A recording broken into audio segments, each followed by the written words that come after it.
दी print के YouTube channel को subscribe करें और ताज़ा अपडेट्स पाने के लिए बेल आइकन दबाएं। नमस्कार दोस्तों, आज हम एक ऐसी शख्सियत के बारे में बात करेंगे जिसकी छवि हमारे दिमाग में कुछ और बनाई गई है और वास्तव में उस व्यक्तित्व के बहुत सारे ऐसे पक्ष हैं जो हमसे कभी हमारी जानकारी में उस तरीके से नहीं आए। तो आज बात करेंगे गोस्वामी तुलसीदास जी के बारे में।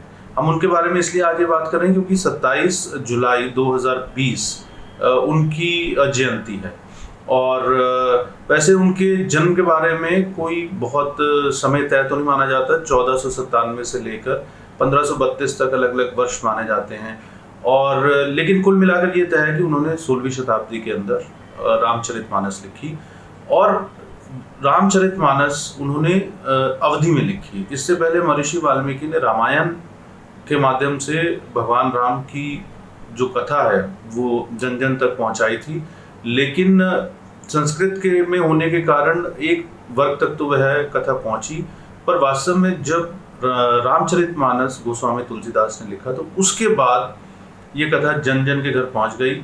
और इसका महत्व इसलिए हो जाता है क्योंकि जिस समय उन्होंने ये कथा लिखी उस समय हिंदू समाज पर जो है वो इस्लामिक आक्रांताओं के अत्याचार काफ़ी बढ़ रहे थे और हिंदू समाज में त्राहिमाम मचा हुआ था। तो तुलसीदास की रामचरितमानस ने एक मानसिक बल हिंदू समाज को दिया। इसके अलावा जो लगभग 500 वर्ष तक राम जन्मभूमि पर एक मंदिर निर्माण का आंदोलन चलता रहा, उस आंदोलन का मूलभूत आधार एक स्तर पर आप कह सकते हैं कि यह रामचरितमानस ही थी, क्योंकि रामचरितमानस के माध्यम से भगवान राम का नाम घर घर पहुंचा। वह तुलसी के जो राम थे वह मैं ये कहूँगा कि वाल्मीकि के राम की तुलना में आम जनता के ज़्यादा करीब थे। उन्होंने रामचरितमानस में शबरी और केवट जैसे प्रसंग डालकर सामाजिक समरसता को भी सुनिश्चित किया।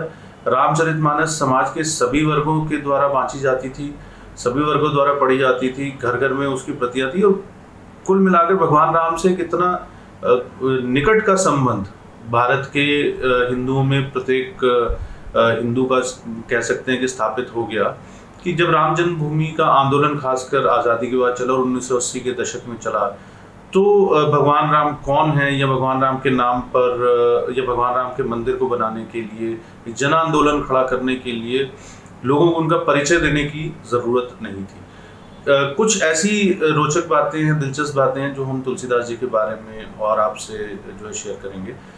एक पहली बात, जो रामलीलाएं आप आजकल जो अपने बचपन से अब तक देखते आ रहे हैं और जो युवा पीढ़ी है वो भी जो है वो देखती होगी रामलीलाएं, इन रामलीलाओं की शुरुआत किसी और ने नहीं बल्कि गोस्वामी तुलसीदास जी ने की थी।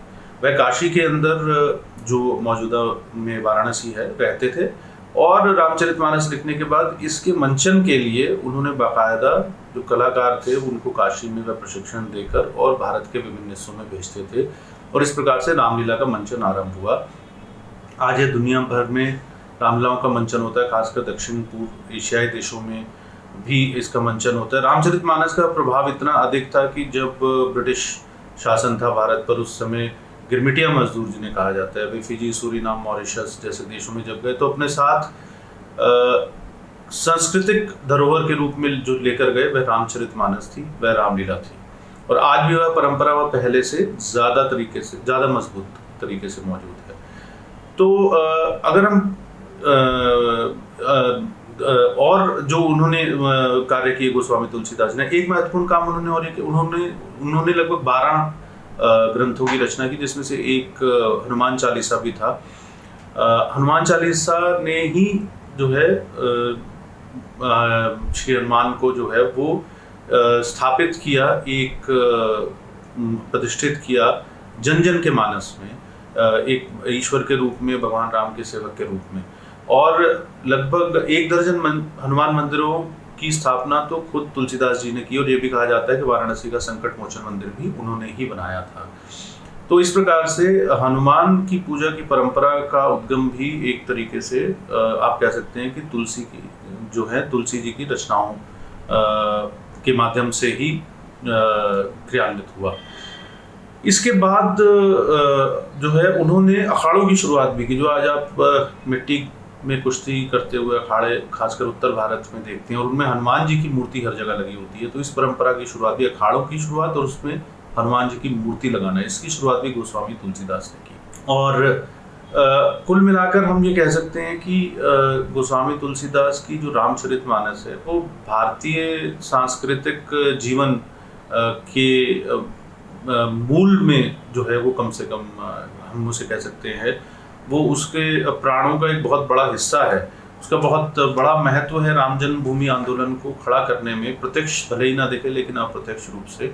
और 5 अगस्त से जब इसका निर्माण आरंभ होने जा रहा है तो मुझे लगता है कि बड़ा महत्वपूर्ण है कि हम गोस्वामी तुलसीदास जैसे व्यक्तित्व उनके व्यक्तित्व की एक पुनर्समीक्षा होनी चाहिए। इतिहास में जो उनका स्थान है वो उन्हें अभी तक नहीं मिल पाया, वो उन्हें मिलना चाहिए। हमारी जो आने वाली पीढ़ियाँ हैं उनको उनके बारे में जानकारी होनी चाहिए।